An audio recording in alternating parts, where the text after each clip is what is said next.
Смотрите, YouTube-канал 7 на 7. Меня зовут Максим Поляков. По четвергам традиционно в 18 часов у нас интервью с интересным собеседником. Перед тем, как я его представлю, я призываю вас поставить лайк, а лучше написать комментарий. YouTube очень любит ваши комментарии. Благодаря ним, ну и лайкам в том числе, YouTube показывает нашу трансляцию большему количеству зрителей, а я очень надеюсь, что эта беседа будет очень интересной, потому что с нами на связи исполнительный директор движения «Русь сидящая» Ольга Романова. Ольга, добрый вечер.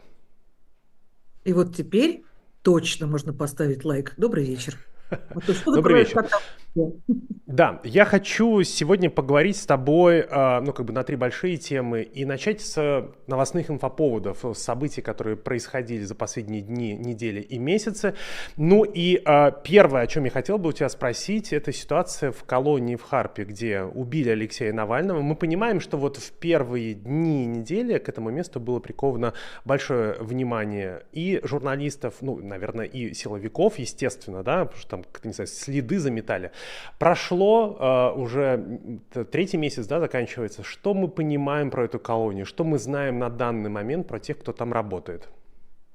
Вы знаете, я мониторю эту ситуацию по заключенным моих родственникам, по общению с ними. Иногда удается общение с сотрудниками, знаете, особенно с бывшими сотрудниками. Они обмениваются усиками. Слушайте, на поселок Харп 5000 человек. Конечно, все друг друга знают. И, конечно, я питаюсь официальными пресс-релизами, а это просто отдельный жанр. То есть я всегда начинаю какой-то свой мониторинг именно с этой колонии. Там все 3 месяца поют и пляшут. Там все время смотрят строи и песни, лектор общества знания, праздник письменности Кирилла и Мефодия. Вот сейчас у них был какой-то библиотечный чес, там еще что. Они очень радуются, пляшут и поют, и ходят в храм Сергия Радонежского, где в СИН устраивают специальные молебны и службы. Я не знаю, как РПЦ обходилась раньше без СИНа и устраивала службы. Не понимаю. Официально так. Значит, неофициально родственники рассказывают, что стало потише. То есть, если раньше были пытки, беспредел и так далее, значит, то после гибели Алексея Навального там непрерывные проверки, но они такие достаточно формальные, никто не пострадал. Вот там интересная вещь вот какая. Там у начальника этой зоны, с ним тоже ничего не случилось, его там наградили, пока особо не повысили. У него сын, он специалист по правительственной связи, ФАПСИ, то, что называется. И как ни странно, перед тем, как в эту колонию попал Навальный, эта колония была оборудована всеми средствами видеосвязи там, и слежения, все такое, это бюджетные деньги, да, все всегда охотно их тратят. И они все сломались. Все сломались, их куда-то Да. убрали. И вот Алексей Навальный с декабря по февраль до дня своей смерти, до дня своего убийства, собственно, находился без камер, вне ведения видеокамер. Его не снимали, потому что вдруг что-то вот все пожрал хомяк. И как только он погиб, сразу же был объявлен тендер на закупку видеооборудования, по-моему, 1400 рублей. И тут же все закупили заново, и, значит, заново все подключили, и вот, значит, теперь все в порядке, все отчитались, все теперь хорошо. Естественно, все это могло быть не с фантазии начальника зоны, у которого есть условная судимость, так, на секундочку. Это не с фантазии даже Главного управления в СИН по Ямало-Ненецкому округу. Конечно, это распоряжение отдавали, по крайней мере, в Москве по поводу камер. А уж все остальное, да, все остальное, все-таки это не их ума дело, все остальное, конечно, Алексей Навального курил непрерывно ФСБ. Значит, разговаривая с заключенными сотрудниками, наверное, мне сейчас не стоит говорить какие-то ну, прям подробности. Не потому, что мне жалко, а потому что ну, есть какая-то негласная, наверное, договоренность, ну, по крайней мере, в первые дни после убийства Алексея Навального в ФБК говорили, подождите, дождитесь нашего расследования, а потом уже выдвигайте свои версии. Ну, видимо, расследование очень тщательное, очень долгое, пока бы его не дождались. Я думаю, что это расследование выйдет ближе к дню рождения или в день рождения Алексея Навального, то есть уже скоро, 4 июня. У меня нет поэтому никаких сведений, я так думаю, мне так кажется, что оно выйдет тогда. Во ФСИН все причастные были награждены указом президента, получили внеочередные звания. Это все было в официальных информационных источниках. Ну, собственно, дальше мы ждем, когда ФБК выпустит расследование. Мы видели, во-первых, фотографии поселка Харп, которые сделали наши коллеги и друзья из издания «Новая вкладка». Туда корреспондент съездил еще зимой, вот буквально там на следующей неделе после убийства Алексея Навального. Почитайте этот текст о том, как живет поселок. Очень рекомендую, чтобы появилось как бы такое осознание того, что происходит на Крайнем Севере. У меня вопрос такой. Слушай, вот одна из главных версий, что Навального отравили, опять же, каким-то боевым отравляющим веществом. И таким, чтобы следы можно было быстро скрыть, ну, чтобы он, не знаю, там растворился, чтобы без специальной экспертизы его невозможно было найти. Но ведь для этого нужно, чтобы, там, не знаю, в колонию приехали люди со специальным образованием, со специальными навыками, чтобы там они всю колонию не перетравили, условно говоря. Потому что мы понимаем, что когда только начинали сотрудники ГРУ или каких-то других спецслужб российских отравить людей, то не всегда получалось подбирать нужную дозировку. Ну и вот как бы люди приезжают в 5000-ный поселок, люди что-то делают в колонии. Ну вот именно в такой обстановке, мне кажется, что невозможно остаться совсем незамеченными или секретными. У тебя вот какие ощущения? Еще раз, мы не знаем пока точно, но ощущения вот от того, что происходило. Вот тебе так же кажется, как мне? Ну, во-первых, да, давайте вспомним, что всегда оставляют следы наши прекрасные отравители. Помните, даже в Солсбери знаменитом они просто выбросили флакон из-под духов, и погибло один или двое человек, которые подобрали этот флакон. И да, это смерть из-за того, что они просто разбрасывали флаконы из-под новичка. Я надеюсь, что они сейчас уже не разбрасывают. А, Значит, туда приезжали люди. Началось с того, что в декабре туда приезжал директор ФСИН Гостев и осматривал колонию. Причем все сотрудники колонии были к тому времени убеждены глубоко, что он приехал закрывать колонию. То, что очень далеко, за полярным кругом, очень дорого и так далее, и так далее. То есть колония готова к закрытию. А тут вдруг такое счастье подвалило, как Алексей Навальный, и колония пока она остается. Конечно, не скрыть там ни одного постороннего. Мы видели прекрасно, когда медиазона выложила записи с внешней камеры. Одна дорога. Туда идет одна дорога, и очень неоживленная, и видно номера машин, и, в общем, кого угодно можно отследить. Люди там всякие разные были, и можно строить разнообразные предположения, но у меня все-таки не то чтобы предположение, у меня пока нет других данных, кроме вот тех, кто мне рассказывали, собственно, заключенные в самые первые дни, что Шухер был накануне, не 17 февраля, а 16 февраля. И я напомню, что в тот день Алексей выступал в суде. Это не было выездное заседание, он был по видеосвязи, но все равно это отдельное помещение. Его привели из его отдельного блока, где он содержался. Он там содержался один, потому что там ШИЗО и строгие условия содержания в этой зоне, они вообще так вдалеке от всего, от жилья и так далее. Вообще заключенные рассказывали, что когда надо было с кем-то расправиться, то человека из ШИЗО выпускали на прогулку. А на прогулку это как? Это в соседнюю камеру. Она точно такая же камера, как и рядом, просто там нет потолка, нет крыши, и снег падает прямо в это помещение. И туда заходили заключенные сотрудничества с администрацией и избивали, убивали, делали все, что хотели. Тем более, что там нет видеосвязи. Но я бы на это не поставила, и об этом никто не говорит, потому что слишком много свидетелей. Значит, потом надо убивать тех, кто убивал, потом убивать тех, кто убивал тех, который убивал, и так до бесконечности. Слишком большая геометрическая прогрессия. То есть, скорее всего, это дело рук все-таки, да, действительно, каких-то...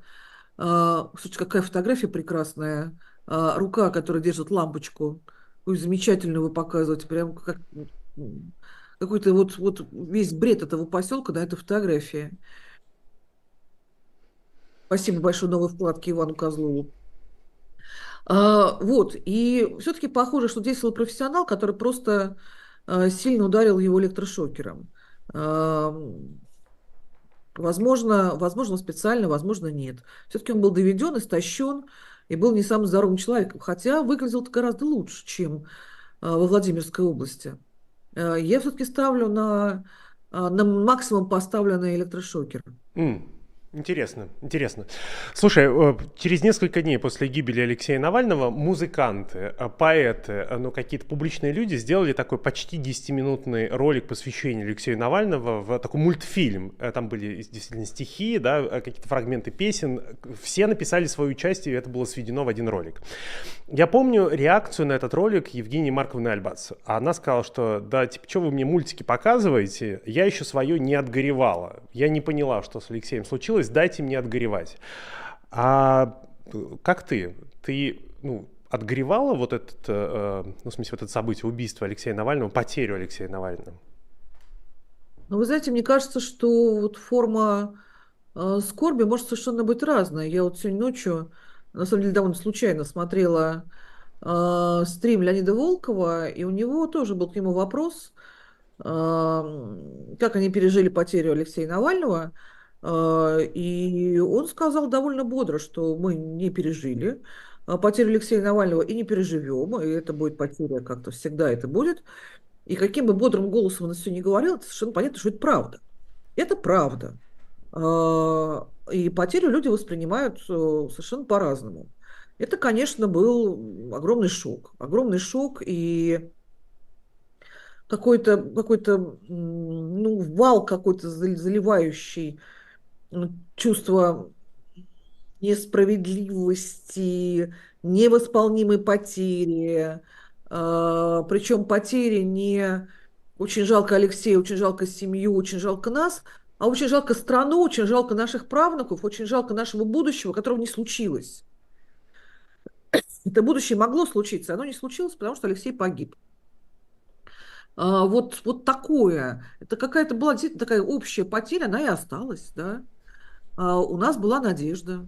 У нас все-таки была какая-то надежда на будущее, но хоть призрачная, но все-таки, да, что рано или поздно он выйдет.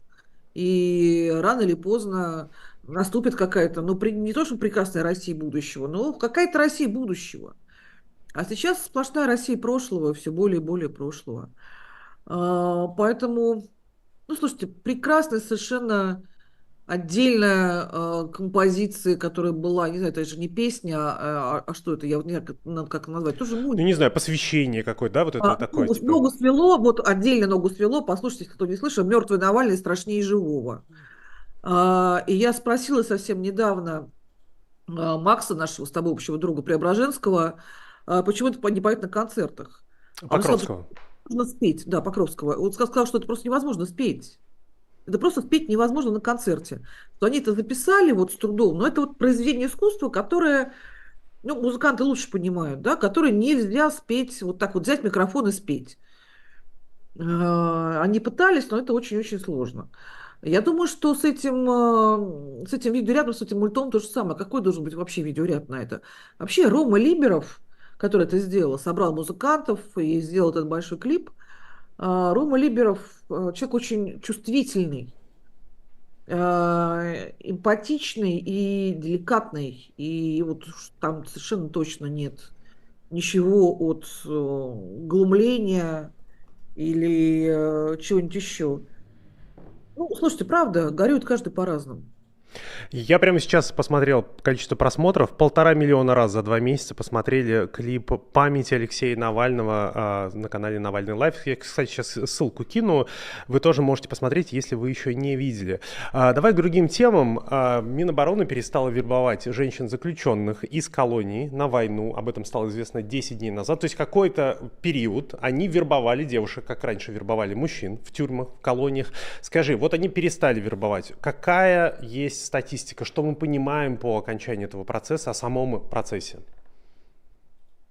Позавчера из колонии номер 7 Ленинградской области Саблина уехало 10 девушек на войну. О, И у нас, да, есть по этому поводу свидетельства и описание, как это было. Хотите, я вам прочитаю. угу. Сейчас. Ну, единственное, это письмо. из зон, это ФСИН письмо, пишет девушка, которая там сидящая, такой вот, ну, я не знаю, такой вот детский почерк, в общем, ну, и соответствующий там и орфографии, подбор слов, но зато это свидетели. А,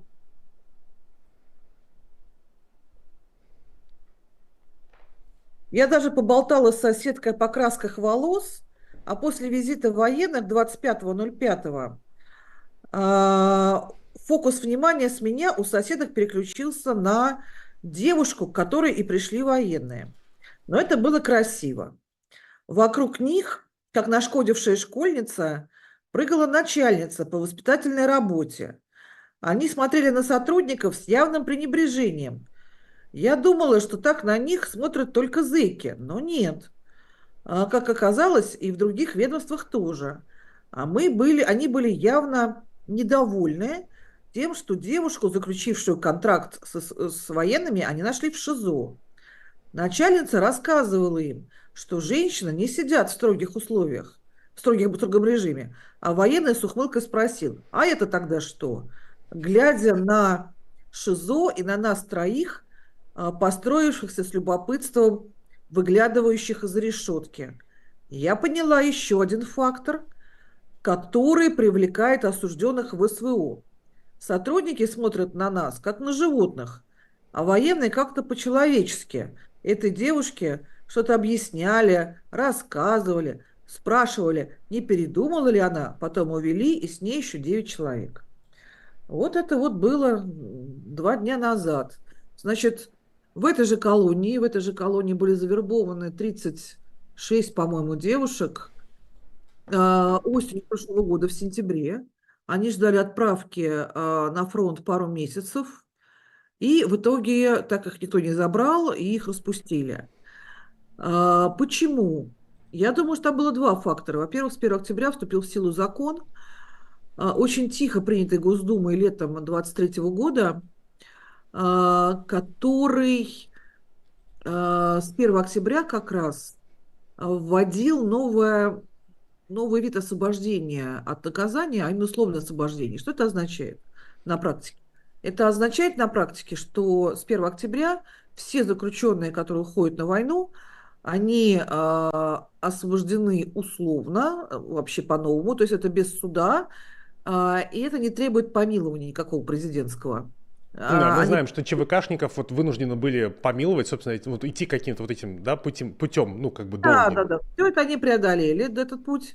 Но самое-то главное, что условное освобождение предполагает, что они так же, как и контрактники, и мобики до конца войны. Все. М. А это изменение условий контракта. И вот они, подписавшие контракт, девушки, это уже другой контракт, и они не пошли по этому.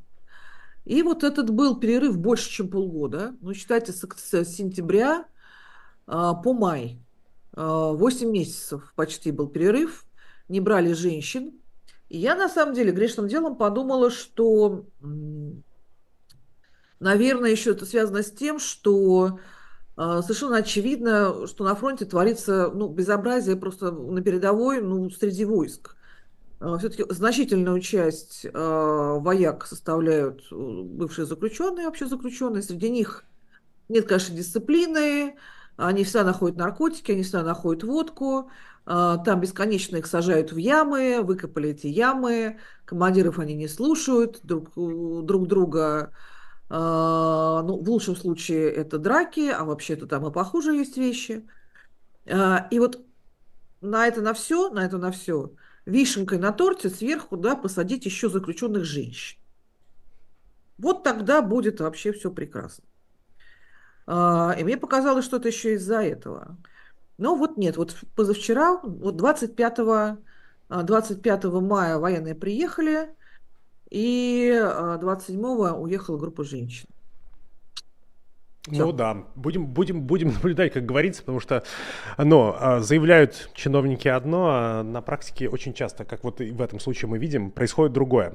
Еще хочу Абсолютно. спросить тебя про разные сервисы, которые работают во ФСИН письмо, магазин, что там с библиотекой. Изменилось ли в работе этих сервисов за последние месяцы, военные месяцы, что-то? То есть стало ли сложнее? Потому что, насколько я помню, иногда сигналы такие поступали, что где-то перебои. Здесь есть очень много всего. Вообще, ведомство пенитенциарное с войной изменилось до неузнаваемости. Вообще до неузнаваемости. Нет, наверное, больше никакого другого ведомства, которое бы так сильно изменилось, как ФСИН. Там много всего. И антивоенное настроение среди начальства, и нехватка кадров, потому что все ушли на фронт. И заключенных больше 200 000 было завербовано, колонии закрываются. Колонии закрываются, омбудсмены региональные говорят, не закрывайте, ради бога, колонии. Война кончится, придут защитники нашей Родины. Куда мы их будем девать? А куда же еще-то? Естественно. Значит, президент сегодня как раз подписал указ о строительстве супертюрем, таких супертюремных хабов, таких звезд смерти. Первый будет в Калуге построено, второй в Улан-Удэ, а остальные все на оккупированных территориях. Поэтому поговорим сейчас с вами об оккупированных территориях, где главный дефицит – это тюрьмы. Там будет больше всех построено тюрем на 1 триллион рублей. А, Что еще? Конечно, полный разрыв теперь у нас связи между преступлением и наказанием. Мы больше никогда не посчитаем количество заключенных, которые уходят на фронт, хотя бы потому, что теперь по поправкам, которые подписал президент в конце марта, по поправкам в УК и в УПК, Уголовный кодекс, Уголовно-процессуальный кодекс, теперь можно брать на войну человека, которого снимают с теплого трупа. Вот он только что совершил преступление, на него надевают наручники, он говорит: а я хочу служить в вооруженных силах Российской Федерации прямо на СВО. Вот поправки про это как раз. Что в таком случае открывается уголовное дело, закрывается уголовное дело тут же, он считается условно освобожденным, не будет никакого следствия, не будет никакого суда, ничего не будет, он отправляется на войну белым и пушистым. Все хорошо. И это тоже совершенно вот бессрочно. А мне как его отследить? Он не осужден, не было суда, он не сидел в СИЗО. Вот как мне его, вот как мне его занести в статистику? А как мне заносить тех, кто прошел 2 круга и зашел на третий? То есть сидел, пошел с Пригожиным, его помиловали. Снова сел, пошел с вооруженными силами, у него кончился контракт. И он сейчас по третьему разу снова уходит, да, при этом совершив, при этом параллельно преступление. Потерпевших больше никаких не существует, да, потому что их полностью исключили из этого, из всего, из уголовного процесса, из процесса наказания. Много-много чего. Поэтому, ну, что, посылки просто, ну, стали больше тырить. Стали М. больше тырить посылок, особенно стали тырить деньги на лицевой счет. Это вот переводы вообще удивительное дело. А, В основном тырят у украинцев. Вот у осужденных, те, кто вот идут суды непосредственно на юге России все время, Ростов, Таганрог, Симферополь, Керчь и так далее. Вот потом они уезжают на зону, потом родственники посылают им из российских, например, территорий, да, на лицевой счет деньги, они так и не доходят никогда. Ну, поскольку там из 2, 3, 5 тысяч никто не собирается судиться, никто не будет судиться, тут просто, ну, тогда посылками. Ну, посылки тоже тырят, ну, не все, поэтому там бывает. Вот сейчас отключили от ФСИН письмо, от системы ФСИН СИЗО Тверское СИЗО, а там сидят трое политзаключенных, и вообще так много известных и активистов, политзаключенных. Отключили там какие-то профилактические работы, но явно отключили из-за того, что перебор политических. Можно писать ручкой на бумажке. Не факт, что доставят, но, скорее всего, доставят все-таки. Хорошая новость в том, что подключили к ФСИН письмо СИЗО №1 Донецка, а и раньше это была вообще черная дыра, и подключают сейчас Макеевку. Макеевке в основном содержатся украинцы и похищенные военнопленные. Там уже заработала как раз система, что можно посылать на счет. И пока все, что посылают, мы отслеживаем, пока не тырят, ну, пока этому меньше недели, выдающемуся достижению современной мысли. Ну и в СИН-письмо, то есть там подключено все, подключено оборудование, они пока никак не распакуют принтер, потому что же эти письма надо распечатывать и приносить. Вот пока, значит, они никак не распакуют, и так вообще все готово, все подключено. Вот, поэтому уже вот эти хорошие новости. Написать письмо там в Горловку, там в Еленовку, в Луганск, в Снежное не представляется возможным. Пока вот только два СИЗО более-менее подключены. Слушай, ну вот я правильно же понимаю, что вот эти тюрьмы на территории так называемых там ЛНР, ДНР, оккупированных территорий, это, ну, как и были фактически черными зонами, черными слепыми зонами, что мы ничего не понимали, что там происходит, ну, вернее, чуть-чуть понимали, и то по пересказам. Так это и остается, несмотря на то, что вот, да, в двух колониях появились теперь, значит, вот в СИН-письмо, услуга такая в СИН-письмо. И не зря же именно там держат украинцев, потому что как-то заметать следы гораздо проще на этих территориях. Да, все верно, все правильно. Это черная зона, ДНР, ЛНР, вообще оккупированные территории. Мы очень мало что знаем, что там происходит, вообще ничего не знаем. Но и это, тут есть несколько причин.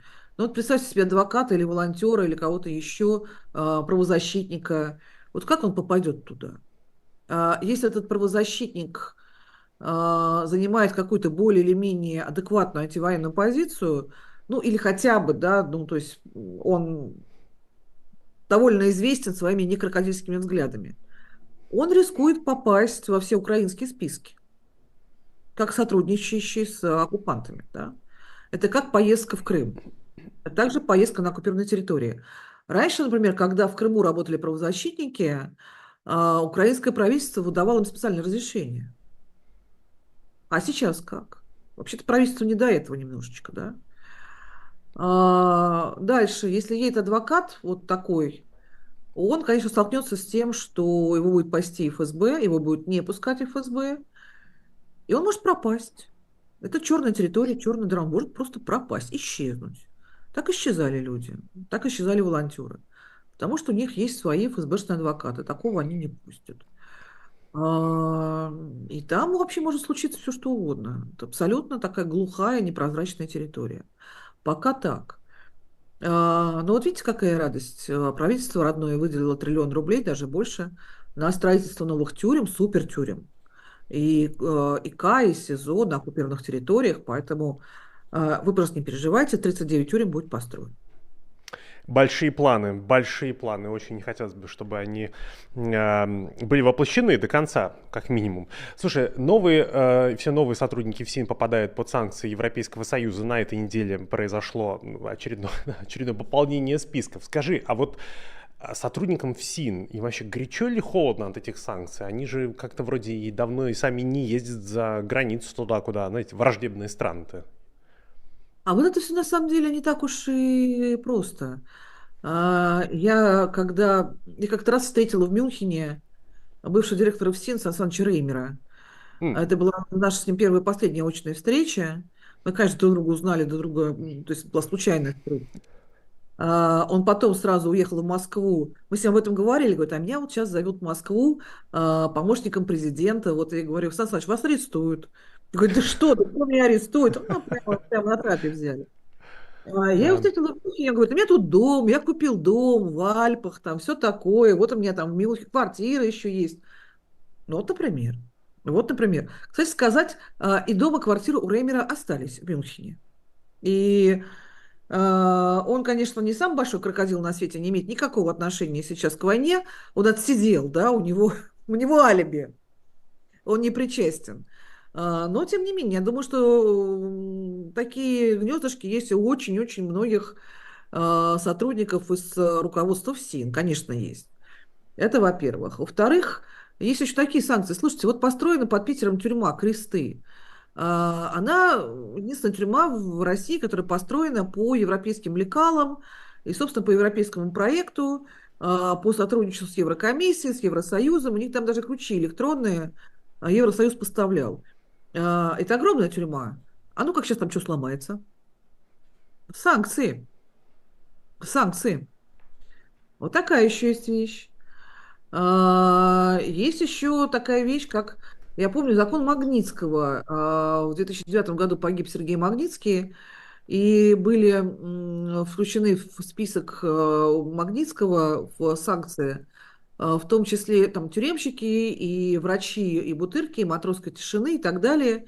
И я помню, что к нам с Зоей Световой, которая тоже тогда этим занималась, пришла докторка из этого списка, тюремная доктор, и сказала, что а как бы вот из этого списка бы вот как бы это выпасть? У нее сын поступает в Лондоне там куда-то, и вот это вот не очень бы хотелось.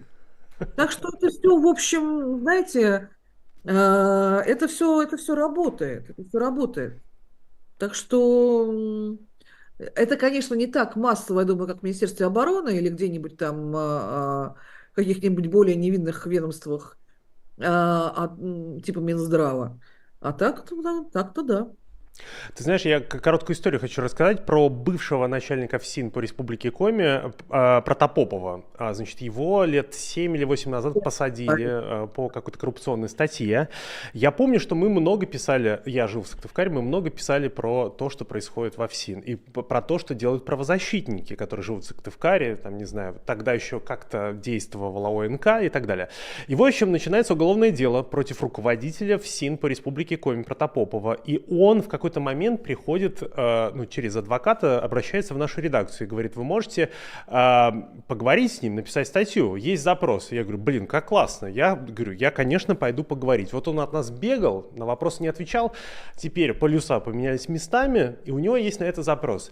Мое впечатление было такое: я прихожу, во-первых, меня встречает адвокат, и он говорит: сейчас он придет, вот секунду подождите. Адвокат был как будто на посылочках, очень дорогой адвокат на очень дорогих посылочках. Вот у меня было такое, да, от него впечатление. И заходит генерал и говорит: так, садитесь, пишите, сейчас я буду диктовать. И я говорю: вы знаете, я вот так не работаю. Возможно, вы привыкли так работать, что диктовать. Я сейчас буду спрашивать, и вы будете отвечать. Вот я в такой схеме готов с вами побеседовать.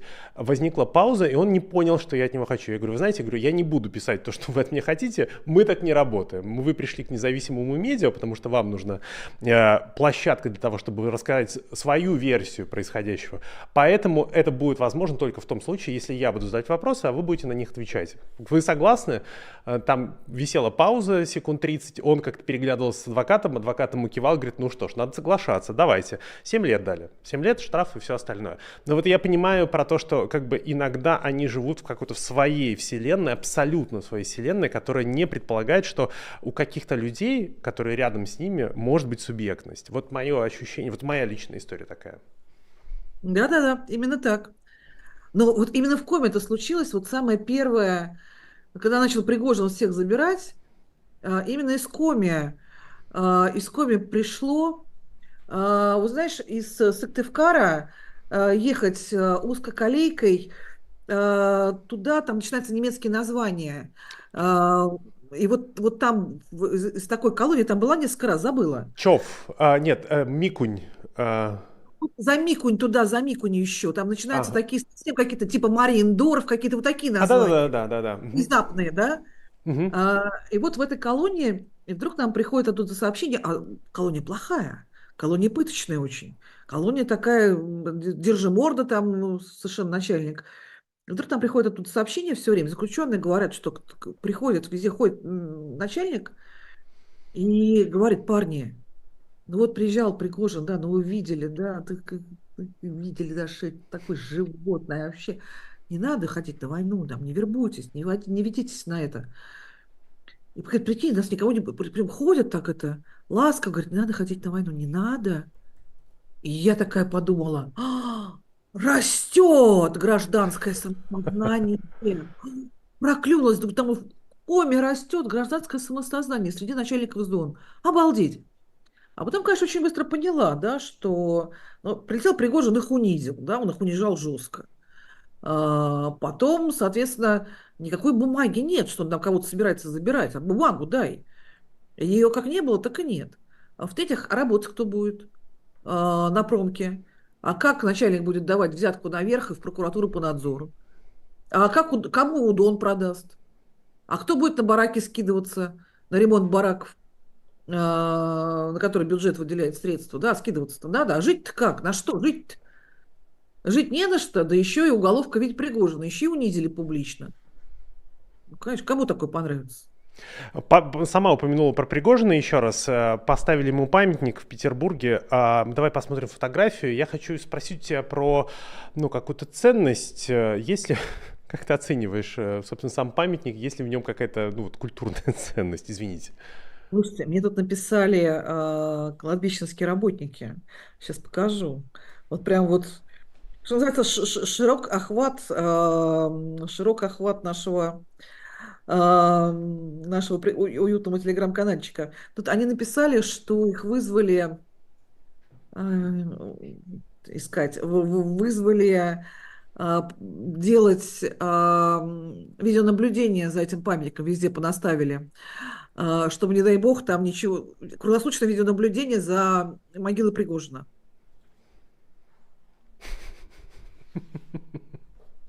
А то вдруг, ты понимаешь, вдруг станет. Ну да, да, да, ну, чтобы осиновый кол вовремя. Да-да-да. Ну, в общем, такой памятник, вот видите фотографию на своем экране. Ох, не знаю, не знаю. Мне кажется, интересно посмотреть во времени, будет ли там паломничество какое-то к этому памятнику. Я вот ожидаю, что какие-то ребята, которые раньше были бойцами ЧВК «Вагнер», ну, какие-то будут, наверное, цветы приносить, не знаю. Какие-то автоматы, что они туда могут Самолетик, приносить. самолетик вот этот, как будто Самолетики. погиб, да? Как будто летчик. Видите, такой самолетик, очень такой вот не бросающийся в глаза, такой интеллигентный самолетик. Типа, и мы летим, пристегнувшись одним ремнем. Мгм. Да, да. Слушай, давай, пока завершаем мы вот эту часть с новостями, я хочу поспрашивать больше сейчас теперь про тебя и про ну, как бы то, чем ты сейчас занимаешься в последние годы. Русь сидящая менялась с годами, Русь сидящая, она менялась в зависимости от того, где ты сама находилась, где твои коллеги находились и какие обстоятельства были вокруг. Скажи мне, как в целом война изменила работу вашего движения? И, может быть, что-то такое, о чем ты сама думаешь очень много, ну, не знаю, за последние, не знаю, 6 месяцев, с Нового года, да, о каких-то изменениях или важных вещах, происходящих у вас в движении?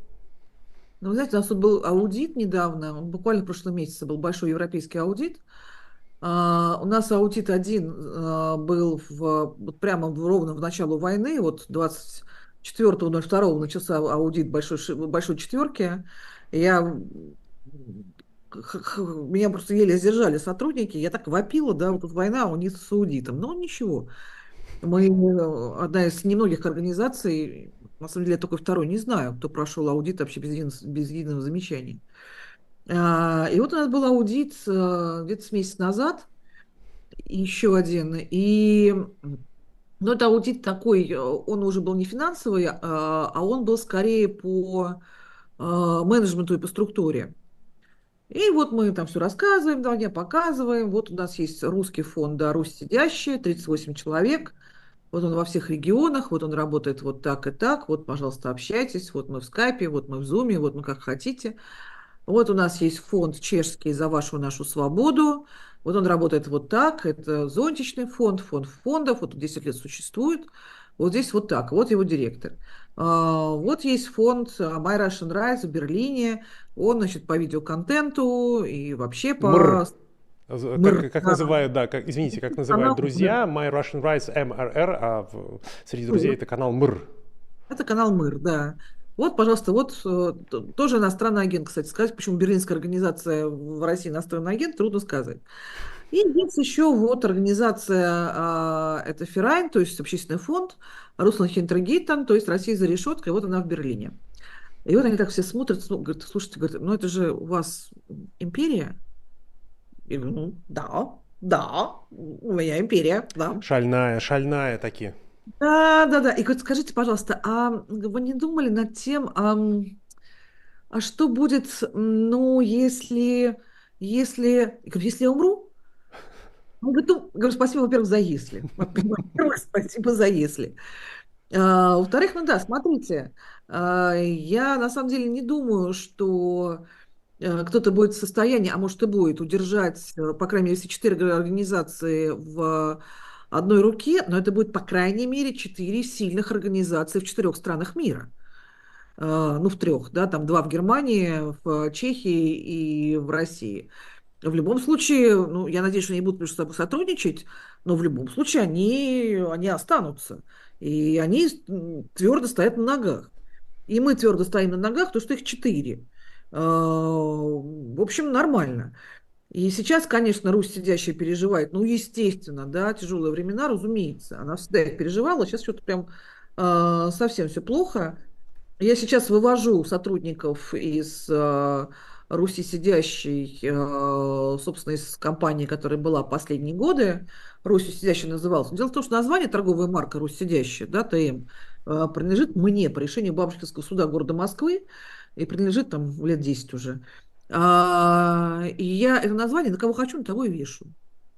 А, Компания, которую я сейчас потихонечку закрываю, называется Фонд помощи осужденным и их семьям. А Русь сидящую я сама сверху понавесила. Ну, потому что Минюст нам не разрешил регистрироваться как Русь сидящая, и при этом сам зарегистрировал кучу паленых двойников Руси сидящей, что дало нам примерно 2 года жизни, потому что когда они начали нас щемить, они ходили и последовательно закрывали вот эти Руси сидящие, пытаясь нас найти. Вот, а сейчас будет другая организация, я туда перевожу людей. Я останусь в старой организации одна, последней. Я со своей токсичностью останусь в иностранном агенте. Я иностранный агент останусь в иностранном агенте. И пусть они со мной что хотят, то и делают. Навешивают штрафы дальше, как хотят. А люди переберутся в другую уже зарегистрированную компанию. Это тоже благотворительный фонд. В общем, еще и на секундочку, я почитала внимательно закон про иностранных агентов и обнаружила, что нельзя иностранным агентом назвать религиозную организацию. Вот. Ну, не Это секта, нет, вы не секта, вы люди, да, помогающие другим людям. мы не да, в общем, мы будем считать, что я основал монастырь. А, Да, орден, а, орден. Ну да, Слушай, да. извини, у нас был случай, который стал хрестоматийным в редакции, когда случился очередной, там, не знаю, конфликт жителей одного города с чиновниками. Чиновники там их пытались снова как-то ущемить, там, значит, то деревья срубить, то еще что-то. В общем, жители сопротивлялись. И мы пришли к ним и говорим, давайте мы напишем про вас статью. Давайте мы выскажем вашу точку зрения. Мы понимаем, что наверняка чиновники в этой ситуации неправильны. Они смотрели на нас с подозрением, потому что, ну, как-то вот тоже мы иностранные агенты, тоже непонятные какие-то люди, которые против войны так как-то статьи публикуют и все остальное.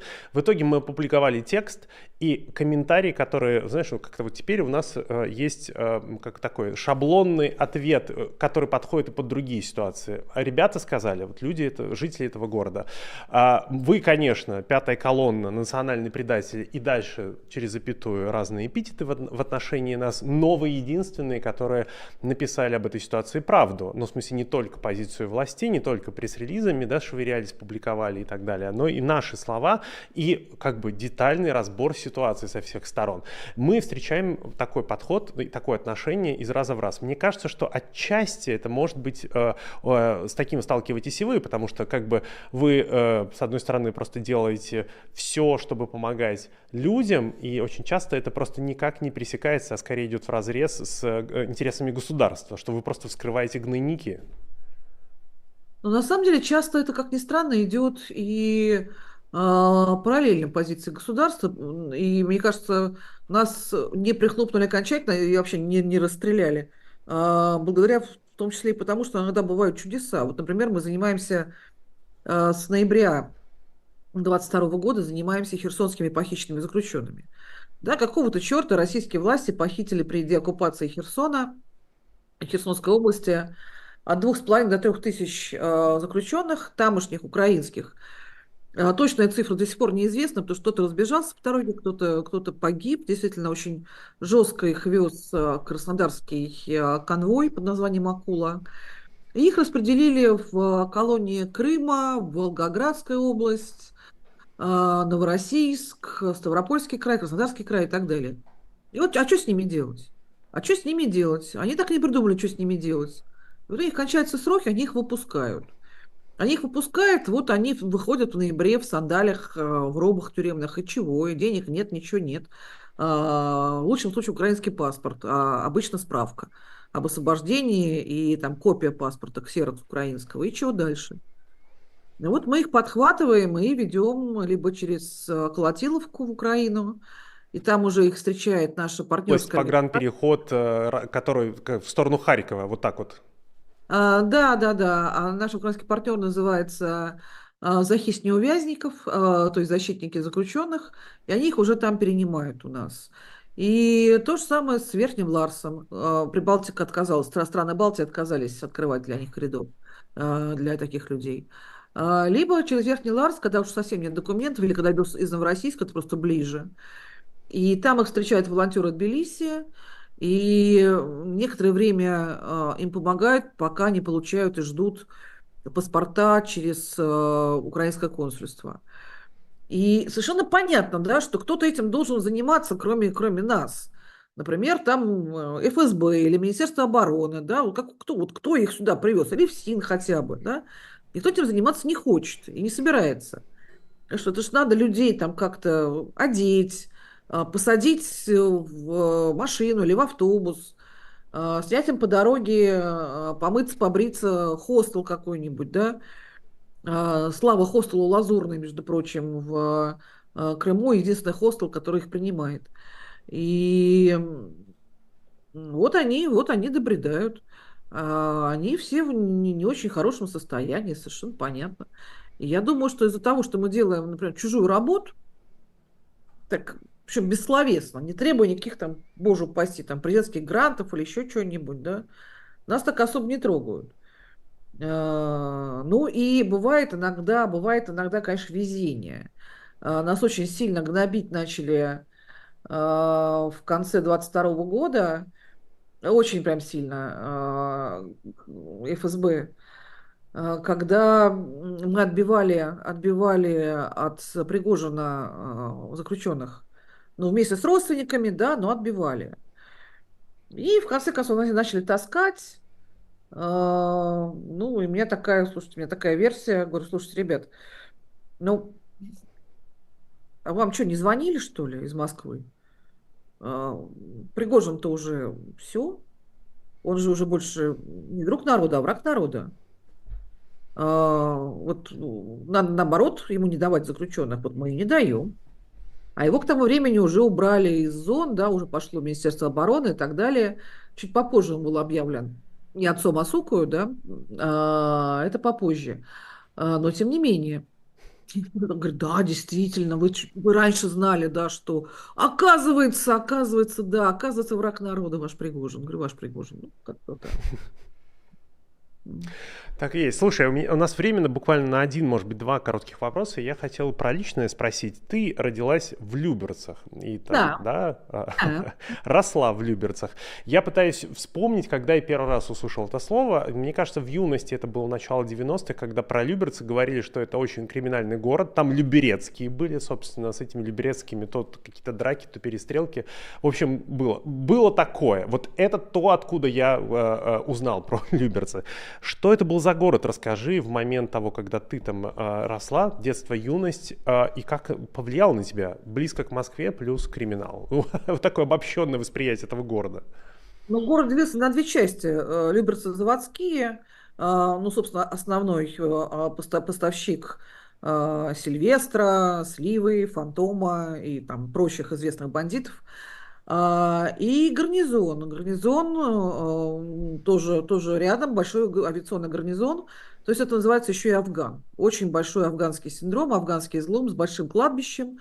То есть наших вот старшеклассников мы все хоронили. И все это видели своими глазами. Ну и плюс, конечно, штрафбаты, стройбаты, все это тоже. То есть ты все время подростком, ну, девушкой-подростком, да, уже так с сиськами, да, ты уворачивался то от бандитов, да, то от стройбата. Это была, в общем, хорошая школа жизни, надо сказать. Неплохая. Ну, слушай, ты говоришь об этом сейчас так, ну, как бы несколько иронизированно, просто понимаю, в моменте, наверное, это страшно должно быть. Это же, ну, как бы... В моменте не страшно, ты ничего другого не знаешь, ты не знаешь другой жизни. м. М. И ты живешь, ну да, ты вот Маугли, ты живешь в этих джунглях нормально. А, Я очень хорошо помню, я уже поступила в институт, а у меня еще была вторая смена в институте, в финансовом институте, а он был на ВДНХ, а Люберцы это метро Ждановская, Выхино. И я Через всю после, Москву. да, и я еще ездила в электричке с Казанского вокзала, то есть в ночных еще электричках, которых еще не топили, там все такое, было холодно. И вот периодически, да, подходили там разные компании. Я говорю, слушайте, я в одном классе с Фантомом училась, что вы ко мне подходите? Это как-то работало, ну, то есть, работало. То есть я всегда была на грани. Я сейчас как вспомню, да, на грани чего я была. Ну, там периодически, да, там были конфликты, там были там оры, крики, я выбиралась как-то сухой из воды. Но я сейчас как вспомню, думаю, боже ж мой, хорошо, что мама не знает. В общем. Да, люберцы они такие, да, люберцы в сердце нашем. Я, кстати, был потом уже, ну вот какие-то в десятые годы, естественно, город поменялся очень ну, спокойно, я себя ощущал, как и в других городах. Хотя, наверное, просто криминалитет просто в другом месте. Теперь сидит не на улице, а в кабинетах Ну чиновничьих. да, да, да. То есть нет, криминалитет, он вокруг городской администрации, да, там все так осталось, так нормально. Ох, да, Ольга, говорю спасибо огромное тебе. Надеюсь, не в последний раз. И особенно часть про то, что происходит в Харпе. Мне кажется, об этом нужно чаще и больше говорить. Мы все ждем, наверное, расследования, которое в какой-то момент должна опубликовать команда Навального, Фонд борьбы с коррупцией, о том, что, ну, как бы, о том, что они смогли узнать про убийство Алексея Навального. Да и другие темы, собственно, сама система ФСИН, как она поменялась за последние недели и месяцы. Это тоже, мне кажется, очень важным. Я не устаю повторять, что мне кажется, чем больше сейчас в России, тем более сейчас ты понимаешь про тюрьму, тем больше у тебя есть как бы шансов и возможностей при самом плохом развитии обстоятельств быть готовым, собственно, к этому плохому сценарию, потому что знаешь про тюрьму, больше шансов сохранить себя. Как-то так. Самое главное, отдуплиться, вовремя отдуплиться. Именно, Отду- именно. Спасибо, прощаюсь с тобой, до новых встреч, пока. Ну, а я говорю нашим зрителям, призываю их поставить лайк и написать комментарии. Это всегда очень вовремя, всегда очень помогает для того, чтобы мы это видео расшарили и для других зрителей. YouTube любит и лайки, и комментарии. Друзья мои, не сдерживайте себя. В описании вы тоже найдете разные способы поддержать нашу команду. Я же с вами прощаюсь. Наверное, недели на полторы уезжаю в командировку, но в начале июня, в первой половине июня у нас будет спецэфир. Этот спецэфир будет посвящен дню рождения 7 на 7, будет много разных гостей. Мы еще точную дату пока не объявляли, объявим на днях. Но вы следите за эфиром, должно быть очень интересно. Я же с вами прощаюсь, меня зовут Максим Поляков, пока.